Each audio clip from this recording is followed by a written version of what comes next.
Parece increíble, sí, pero un drama biográfico sobre un científico es uno de los fenómenos cinematográficos de este año. La película Oppenheimer, que cuenta la historia del físico Robert Oppenheimer, recordado fundamentalmente por su rol en la creación de la bomba atómica, ha cruzado 2 semanas después de su estreno la barrera de los $400 millones de recaudación. Es una cifra impactante en un año en que varios films de presupuestos caros han tropezado en la taquilla.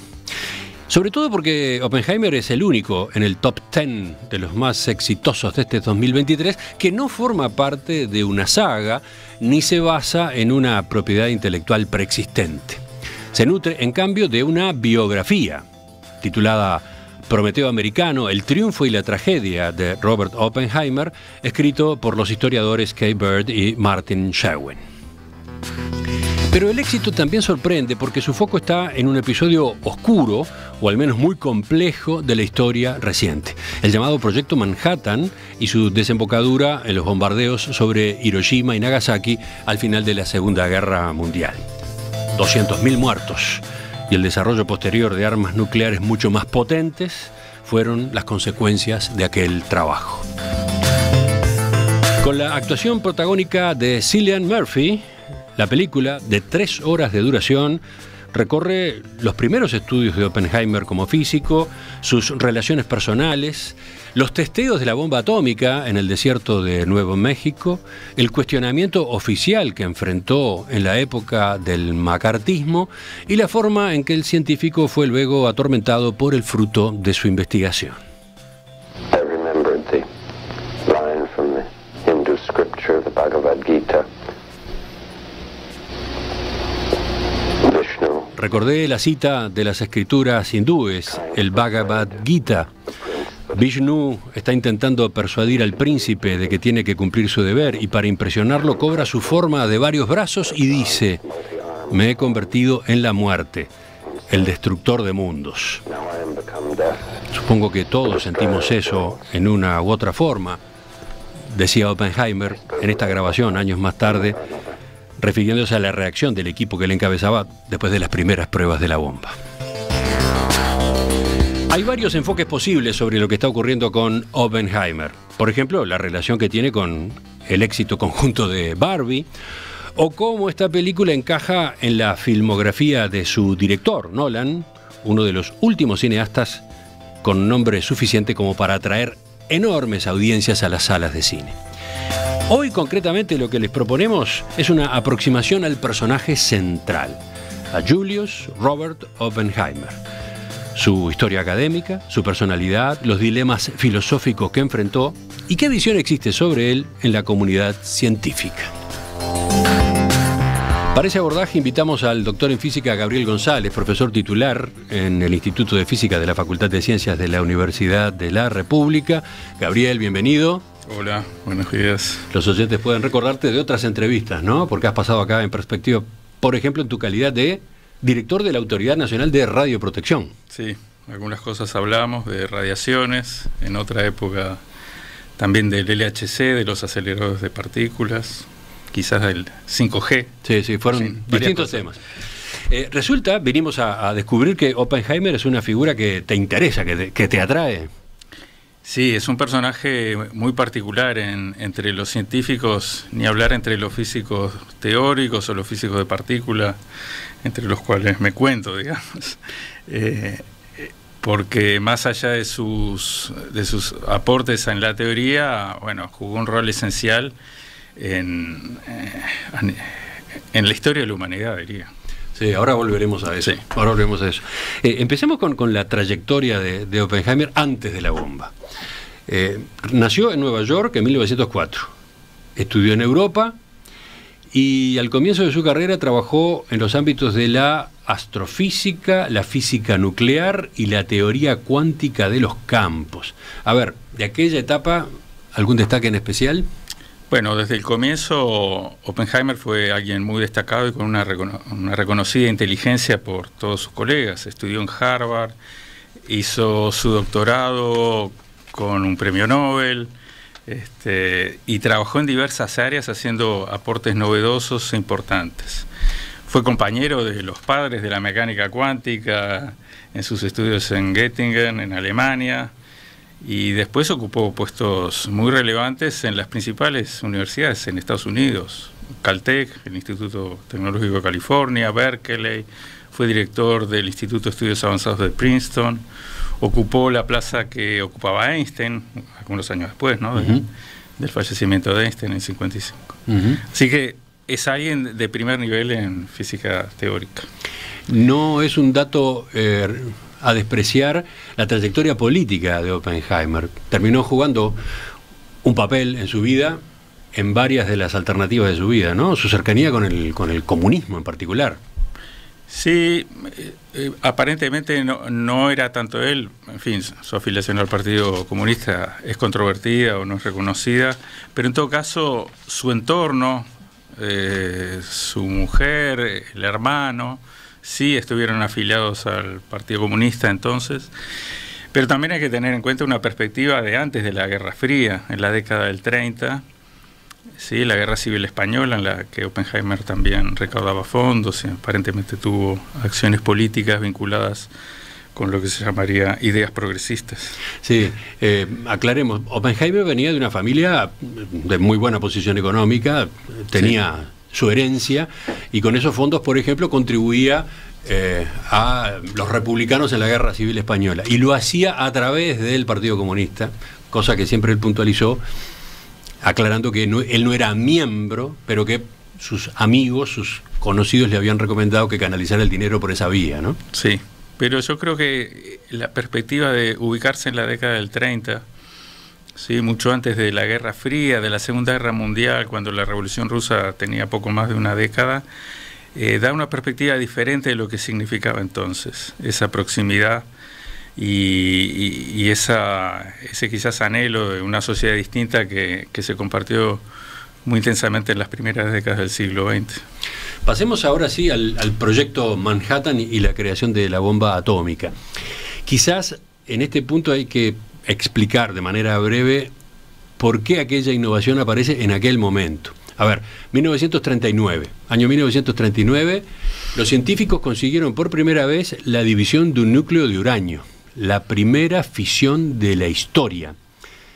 Y eso abrió la posibilidad de diseñar un arma que utilizara esa tecnología. Sí. Te dejo seguir. En realidad la primera fisión ocurrió unos años antes, la hizo Szilard, pero la hizo en un átomo, y concretamente en el núcleo de un átomo, unos pocos años antes. Lo que hicieron en el 39, dos físicos alemanes, y eso enseguida fue percibido como algo muy importante, es una fisión de un átomo que al fisionarse produce dos partículas más, al menos, o más de una, por lo menos, iguales a las que provocaron la fisión. Entonces, eso abre la puerta a que esas dos partículas colisionen con otros dos núcleos y provoquen otras dos, y así sucesivamente, cada una, y así sucesivamente en una progresión exponencial. Y eso fue la gran novedad en 1939, que fue percibida como muy importante enseguida por Oppenheimer, bueno, un colega de él, Lawrence, que le advirtió, Álvarez, otro físico que después fue premio Nobel, en fin. Capaz que en la explicación que diste recién ya está la respuesta a esta pregunta, pero ¿cómo se pasó de la división de un átomo a la bomba más poderosa que se conocía hasta ese momento? Bueno, esta progresión exponencial que se puede hacer reproduciendo a través de una fisión inicial, en principio, si uno tiene suficiente concentración de esos núcleos atómicos o de esos átomos que contienen esos núcleos atómicos, permite reproducir y obtener energía. En una escala menor, eso es el origen de la energía nuclear.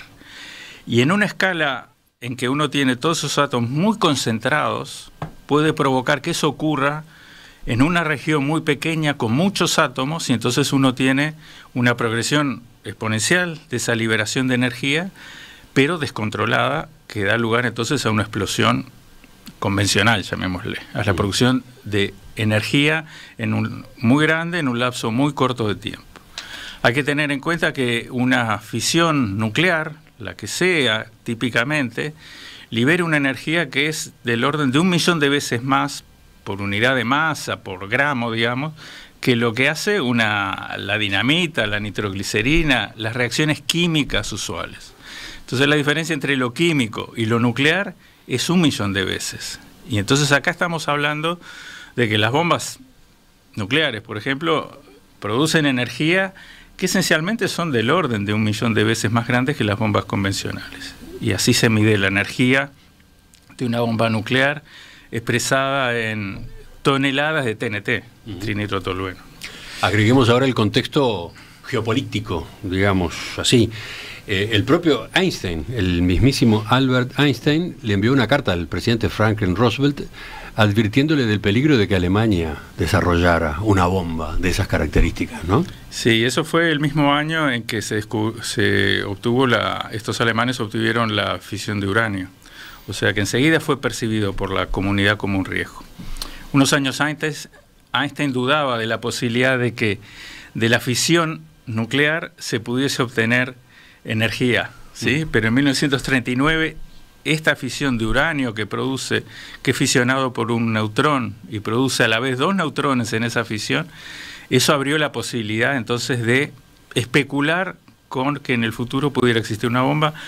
Einstein escribe esa nota es recibida y... Había una carrera, o aparentemente podía haber una carrera por esa bomba. Podía haber una Estados carrera. Unidos y Alemania. Sí, durante 2 años no pasó nada, después se creó un comité llamado Comité de Uranio, después se creó otra comisión más cercana a la presidencia llamada S1, y después eso progresó y terminó en el proyecto Manhattan. Sí, a partir de aquellos planteos es que se conforma en 1942 un equipo para desarrollar lo que sería la bomba atómica. El nombre, Proyecto Manhattan. Y Oppenheimer ya tenía suficiente nombre, suficiente autoridad, suficiente prestigio en la comunidad física como para que lo designaran director de aquel emprendimiento. A ver, para comprender, digamos, la escala, ¿era un proyecto científico muy complejo? Era un proyecto muy complejo. Como muchos problemas científicos, no se sabía si había una solución al final. Había una demanda tecnológica enorme para lograr esa concentración suficiente que pudiese provocar una liberación de energía en un lapso muy corto de tiempo, que es lo que llamamos una explosión, digamos. Y por otra parte se conocía relativamente poco de la física nuclear involucrada de los átomos o de los núcleos de uranio. Y por otra parte había dificultades técnicas, ¿sí? Cómo obtener el uranio, ¿sí? Que si bien es abundante, el uranio que se utiliza en las bombas no es el uranio natural que existe en su mayoría, sino que es otra forma de uranio que pesa un poquito menos. En vez del uranio 238 con 238 neutrones y protones en el núcleo, es el uranio 235, el que al romperse con un neutrón libera otros 2 neutrones y puede provocar esa reacción en cadena. Entonces, gran parte del problema era el enriquecimiento del uranio natural, que es 99,93% uranio 238, enriquecerlo con ese componente natural, que es el 0,7%, que es el uranio 235. Y ese enriquecimiento es un proceso muy complicado y era el gran desafío, y que hoy en día está planteado, ¿sí? Hoy en día, en el mundo, en los distintos países, los países que pueden enriquecer uranio, relativamente rápidamente pueden acceder a fabricar una bomba nuclear. Se pasó por distintas posibilidades antes de desarrollar la bomba, que después sería esa Little Boy, ¿no? Sí, hubo distintos ensayos,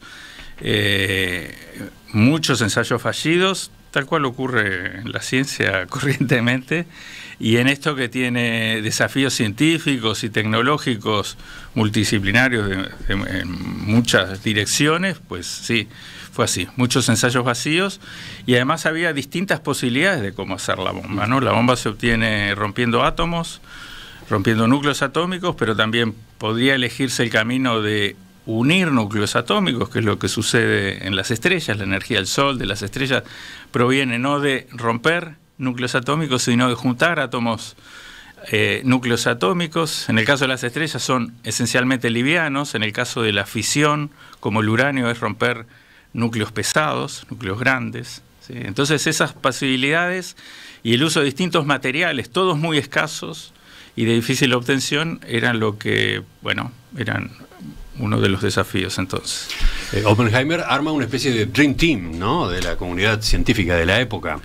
Realmente Dream Team, porque Oppenheimer juntó a muchos de los que o ya eran premios Nobel o posteriormente fueron premios Nobel en física, y eso ya muestra la ascendencia que tenía Oppenheimer en la década del 40 sobre la comunidad científica, porque digamos como director tenía una capacidad de liderazgo y era reconocido por sus pares con ese liderazgo y sus ideas brillantes. Todo el mundo lo consideraba como alguien extremadamente competente. Con un detalle además, en el equipo que él convoca, también llama a colegas de las ciencias sociales. Él era un convencido de la conveniencia, de la utilidad del trabajo multidisciplinario. Él decía, los científicos necesitamos del apoyo de nuestros colegas de otras áreas para entender lo que estamos haciendo, para reflexionar lo que estamos haciendo, ¿no? Sí, Oppenheimer, digamos, parte de ese perfil es que además era un intelectual, era alguien con una enorme cultura.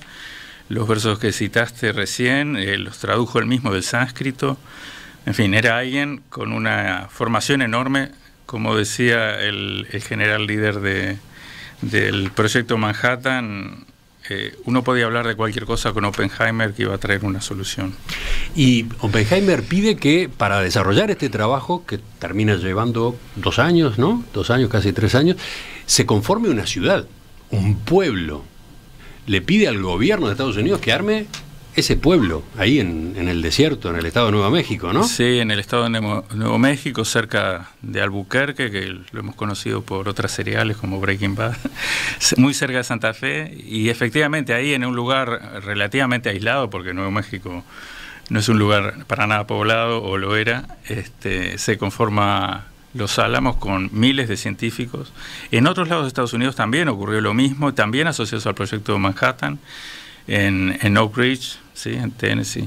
Y bueno, y eso dio lugar a lo que hoy en día son buena parte de los laboratorios nacionales de Estados Unidos, Los Álamos National Laboratory, Oak Ridge National Laboratory, en fin, lugares emblemáticos para claro, pero el proyecto era tan ambicioso que él decía, necesitamos que los científicos vengan con sus familias, que se instalen acá, que haya escuelas, que haya toda la actividad comercial y de servicios para que esta gente pueda concentrarse y estar dedicada a la tarea que se requiere que desarrollen, ¿no? Sí, una especie de dedicación total, pero un campamento, entre comillas, un campamento intensivo con familias incluidas. Un campamento con familias, pero además de ultra secreto, claro, en el que ni las familias ni ellos podían transitar libremente, irse de vacaciones, comunicar eso, que transcurría todo en el mayor de los secretos, porque digamos, en medio de una guerra y en medio de, bueno, las acciones de espionaje que todos los países llevan adelante, guardar esa reserva era muy difícil si estamos hablando de miles de personas concentradas en un proyecto.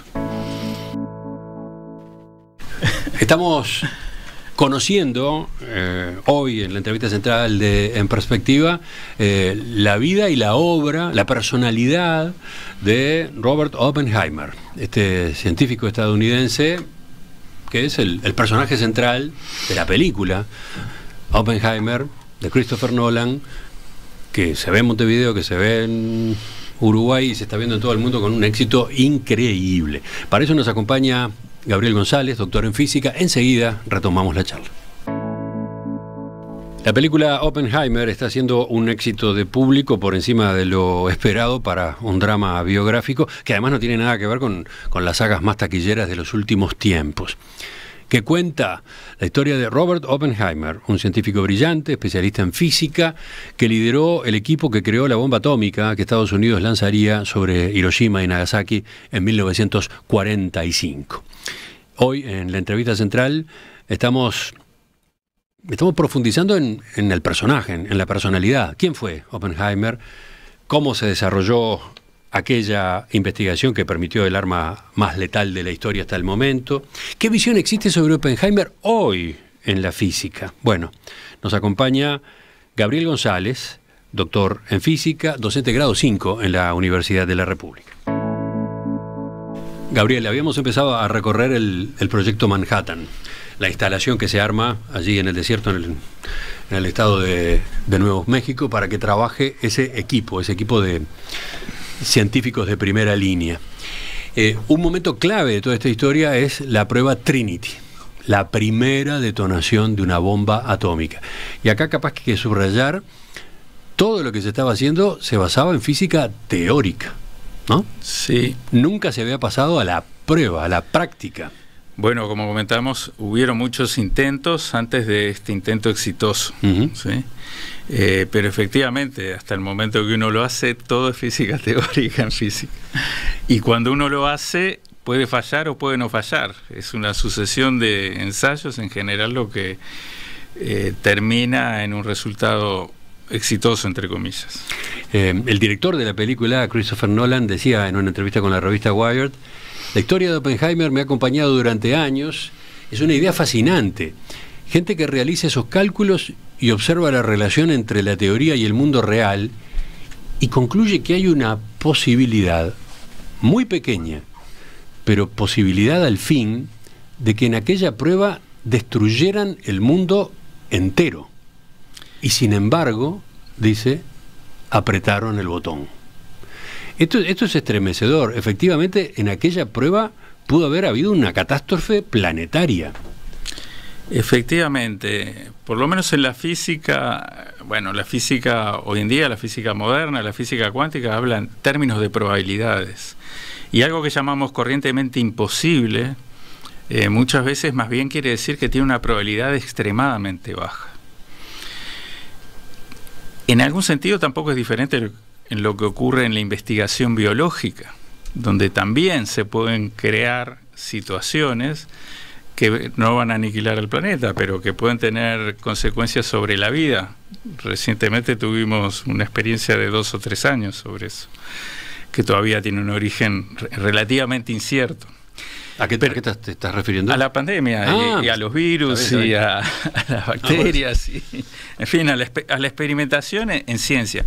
Pero aquí estamos hablando de todo el planeta Tierra eventualmente, y al riesgo de que alguna colisión de estas ultraenergéticas o de estos fenómenos de muy alta energía dieran lugar a un fenómeno físico que podemos predecir, o aún que no conocemos, y que puede ser impredecible, que, provoque una deflagración mundial. Concretamente el riesgo era de que se incendiara la atmósfera y se incendiara de manera imparable. Exacto, que ocurriese un poco lo que ocurre en las estrellas, la fusión a escala del hidrógeno, de elementos livianos, y que eso terminase destruyendo el planeta, llamémosle. Enseguida los físicos involucrados en el proyecto se dedicaron a estudiar ese tema, particularmente Hans Bethe, otro físico tremendo, que trabajó hasta los 90 y pico de años, recientemente murió hace pocos años, y demostraron que esa probabilidad era extremadamente baja. Extremadamente baja, pero existía. A ver, si uno pone un vaso de agua fría, la física no prohíbe que ese vaso entre espontáneamente en ebullición y el agua se evapore. Eso no ocurre porque en términos de probabilidad es extremadamente baja. ¿Sí? Pero eso podría ocurrir. No viola las leyes de la física. Lo que tiene es una probabilidad absolutamente imposible de realizarse. Y esa era la primera vez que se hacía el ensayo. De ahí que ese ensayo, la prueba Trinity en particular, tenía en juego un par de situaciones. Uno, si el invento funcionaba o no, ¿no? Si la bomba cumplía con lo que se esperaba de esa bomba. Pero el otro era si se incendiaba la atmósfera y se destruía el planeta o no. Sí. Las dos cosas estaban en juego en ese momento. Efectivamente, las dos cosas estaban en juego, y había más cosas en juego, porque 3 semanas después se tiró sobre población civil una bomba atómica diferente a la de ese ensayo, ¿sí? Con otros materiales. Pero al día siguiente fue la conferencia de Potsdam. A ver. O sea, el 16 de junio fue la prueba Trinity, y al día siguiente se reunieron con Churchill y Stalin a decidir el futuro de Europa o el futuro del mundo, por lo menos el mundo occidental, después de la Segunda Guerra. O sea que eso tenía un significado político y un significado de posicionar a Estados Unidos muy particularmente si la prueba era exitosa, como efectivamente lo fue. Pero volviendo entonces a los riesgos de lo que yo hablaba, la física tiene eso, ¿no? Y ahí entramos capaz que en consideraciones filosóficas incluso. Sí, la física tiene eso, efectivamente, pero bueno, es diferente la acción de alguien vinculado directamente al desarrollo bélico y a la aplicación de la ciencia en términos bélicos, ¿sí? Alguien que eventualmente hace ciencia y no tiene en su foco aspectos bélicos. Pero aún así, en cualquiera de estas actividades puede haber un uso o bélico o pernicioso de cualquier conocimiento, ¿sí? A ver, Wagner tampoco tenía la culpa de que Hitler fuera apasionado de esa música, y puede haber sido usado con fines propagandísticos, en fin, y así hay una variedad en las actividades humanas que, en fin, que trascienden un poco mis consideraciones como científico y son más de mi acervo personal, de mis opiniones, ¿no? Uh-huh. Algunos integrantes del equipo que trabajaba en el sitio de testeo allí en Los Álamos describen a un Oppenheimer contento, incluso orgulloso, después de las pruebas Trinity. Sin embargo, días después, sobre todo después del 6 de agosto de 1945, cuando se lanzó la bomba sobre Hiroshima, él empezó a girar, ¿no? Él pareció entrar como en un arrepentimiento. Sí, una cosa es un experimento en el medio de un desierto, en un lugar despoblado. Otra cosa es sobre una población civil, en una población que además con mayoría de niños y mujeres, como era Hiroshima, ¿no? Así que por un lado estaba el éxito de un esfuerzo de muchos años en medio de una guerra y de una lucha quizás por la supervivencia entre esos dos bloques en guerra, y otra cosa es, bueno, lo que ocurrió 3 semanas después, el 6 de agosto, como decís. Uh-huh.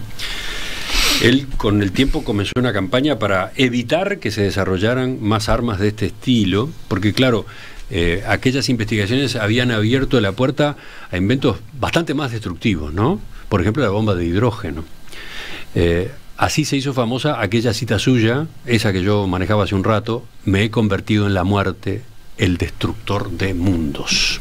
Sí, realmente las armas nucleares a partir de entonces fueron desarrolladas por muchos países. Hoy en día hay más de una decena de países que tienen armas nucleares y bueno, fueron muchas decenas de miles de armas nucleares. Hoy en día se estima que hay cerca de 15.000 armas nucleares. Hubo muchísimas más, después estuvieron los tratados que bajaron enormemente ese número, pero tenemos más de 15.000. Las bombas que existen actualmente son 100, 500 veces más potentes que las que se explotaron en Hiroshima y Nagasaki. Hay, en fin, un sector de la ciencia y de la tecnología dedicado a eso y a la producción de armas enorme. El 4% del PIB de Estados Unidos y de muchos países se dedica, el 3% de los países de la OTAN se dedica a armas. Hay 50 bombas atómicas perdidas, por ejemplo, provenientes de accidentes de aviación u otros eventos que no se sabe dónde están, andan por ahí, digamos. Es improbable que exploten, porque detonar una bomba atómica es un gran desafío y se necesitan condiciones muy especiales, pero digamos, todo eso ha llevado a una situación que, si uno lo mira con un poco de distancia, es absolutamente controversial, ¿no? Oppenheimer llegó a decir que tenía sangre en sus manos, y esa frase incluso la manejó en una reunión que tuvo con el entonces presidente Harry Truman, que había sido el que ordenó el bombardeo sobre Hiroshima. Pero cuentan las crónicas que Truman se ofendió, porque él se consideraba el único que tenía sangre en las manos. Incluso cuando termina la audiencia, cuando Oppenheimer se va,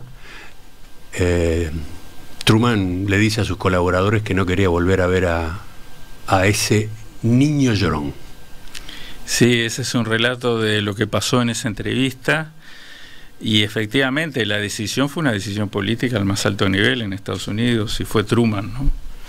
En ese momento incluso muchos de los colaboradores de Oppenheimer intentaron hacer llegar una carta a Truman y a las autoridades impidiendo el uso sobre población civil, y aparentemente Oppenheimer accionó para que esa carta no llegase. y a la vez después jugó un rol muy, muy positivo en evitar o intentar evitar la proliferación de armas nucleares. Y por tanto se convirtió en un personaje incómodo para el establishment o para los más altos niveles de decisión política en Estados Unidos, que tenía planteada una controversia con la entonces Unión Soviética muy importante, que pocos años después ya tuvo armas atómicas. Y ahí había un escenario muy, muy diferente al escenario anterior, donde las armas eran de origen químico. Uh-huh. Esa actitud de Oppenheimer, esa campaña, entre comillas, esa postura, esa presencia pública con ese discurso que veníamos resumiendo, lleva a que el gobierno de Estados Unidos prácticamente lo coloque en una lista negra, ¿no? Sí, además, en esa década del 50, plena Guerra Fría, macartismo, fue muy perseguido, incluso fue denunciado por algunos de sus colaboradores, como Edward Teller, ¿sí? Y tuvo una persecución fuerte. Sin embargo, Oppenheimer en ese entonces ya fue director del Instituto de Estudios Avanzados de Princeton, probablemente la institución más prestigiosa en física teórica de Estados Unidos. Una década después empezó su rehabilitación, en el 63, recibió el premio Fermi, que es el premio más grande que se le da a un científico por parte del gobierno, se lo dio Kennedy, digamos. Bueno, Kennedy falleció y se terminó entregando Lyndon Johnson. Era un premio extremadamente importante que significaba un enorme reconocimiento. Uno mira la lista de los premios Enrico Fermi, está lleno de premios Nobel, ¿no? Uh-huh. Quizás como dato curioso, Oppenheimer en esa época, por supuesto, se le quitaron todas las categorías o accesos de seguridad que tenía. Jugó un papel importante en aquella decisión, en esa que se tomó con él, su pasado de vinculaciones con el Partido Comunista de Estados Unidos, etcétera, ¿no? Sus amigos, su militancia, ¿no? Ese fue otro factor que fue tenido en cuenta. Quizás fue otro factor, quizás fue una excusa para agarrarse de... Eran las épocas del macartismo. Del macartismo, fue una oportunidad para cuestionar un personaje científico muy prestigioso que estaba siendo incómodo porque ponía en controversia las decisiones a nivel del gobierno sobre la carrera armamentística y... Bueno, pero como decía... Yo te interrumpí, ¿tú estabas contando qué? No, simplemente como dato curioso, recién el año pasado, en el 2022, Granholm, la secretaria del Departamento de Energía de Estados Unidos, le reintegró en forma póstuma los permisos de seguridad a Oppenheimer. Simplemente quería mencionar ese dato curioso que muestra que la controversia sigue aún en pie, ¿no? Más allá de la película. Bueno, es que el libro en el que se basa la película es un libro reciente, o sea, la personalidad, la historia de Oppenheimer sigue plenamente vigente, apasiona hoy mismo, en Estados Unidos en particular, ¿no? Sí, es un personaje realmente único. Ahora veremos cuán único. Dejamos ese tema para el final de la entrevista. El director de la película, Christopher Nolan, considera que Oppenheimer es el hombre más importante que haya vivido. Me gustaría saber qué dice nuestro entrevistado, qué dice el doctor Gabriel González a propósito de esa sentencia. Enseguida volvemos con ese y algún otro punto. Robert Oppenheimer nació en la ciudad de Nueva York en 1904, hijo de inmigrantes judíos alemanes de primera generación que se habían enriquecido a través del comercio textil. La casa de la familia era un apartamento grande en el Upper West Side con 3 sirvientas, un chofer y obras de arte europeas en las paredes.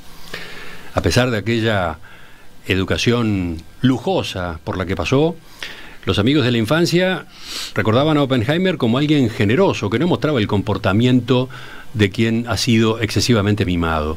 Una amiga de la escuela lo recordaba como alguien que se sonrojaba con extraordinaria facilidad, que era muy frágil, con las mejillas muy rosadas, muy tímido, pero también muy brillante. Muy rápidamente todos admitieron que él era diferente a todos los demás y que era superior.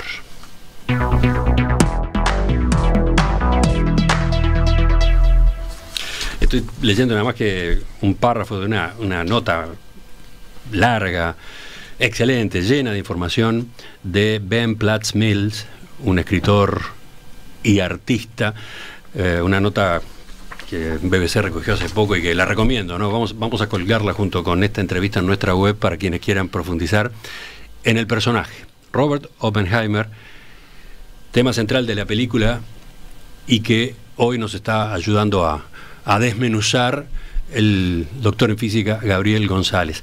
Gabriel, yo dejaba tirada ahí una sentencia antes del corte. Dice el director de la película, Christopher Nolan, que Oppenheimer ha sido el hombre más importante en la historia de la humanidad. ¿Cómo te resulta eso?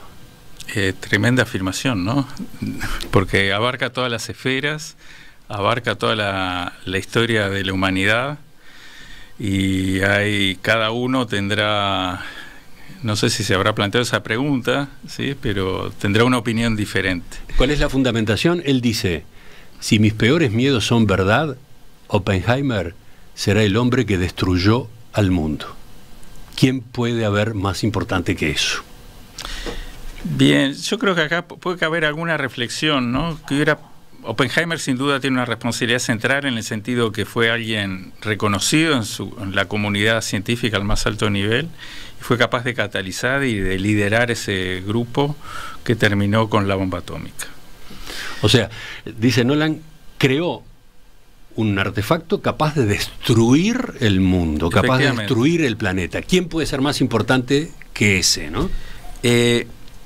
Pocos años después, muchos otros científicos en otros lugares lo hicieron, y si no hubiera existido Oppenheimer, probablemente eso también hubiera pasado, porque en general esto muestra, para que eso sea posible, tuvieron que ocurrir una serie de eventos científicos. Primero la fisión nuclear, después la fisión del átomo de uranio, que era reproducible, que podía tener un crecimiento exponencial, y toda una serie de investigaciones. Entonces, es una empresa colectiva, como lo es la ciencia desde hace mucho tiempo.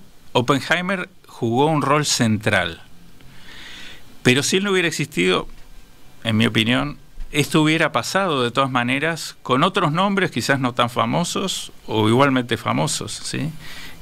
Hay nombres en la historia de la física, por ejemplo, que si no hubieran existido hubieran cambiado la historia de la física, por lo menos por un tiempo impredecible, como puede ser Einstein, como puede ser Galileo, casi el inventor de la ciencia, en alguna medida también Newton, ¿no? En esa lista pequeña yo pongo esos tres nombres.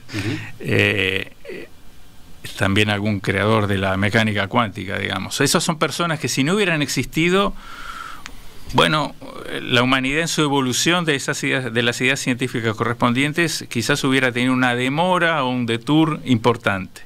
En el caso de Oppenheimer, no sé si es así, pero bueno, Oppenheimer jugó un rol esencial en un momento geopolítico de guerra mundial que fue muy particular. Quizás sí, yo comparto la afirmación de que la invención de una bomba, de un artefacto bélico que tiene una escala mundial, llamémosle, sí es un hecho relevante en la historia de la humanidad. Eso sin duda. Y a ver, pasando raya, ¿qué visión hay en la física actual sobre Oppenheimer?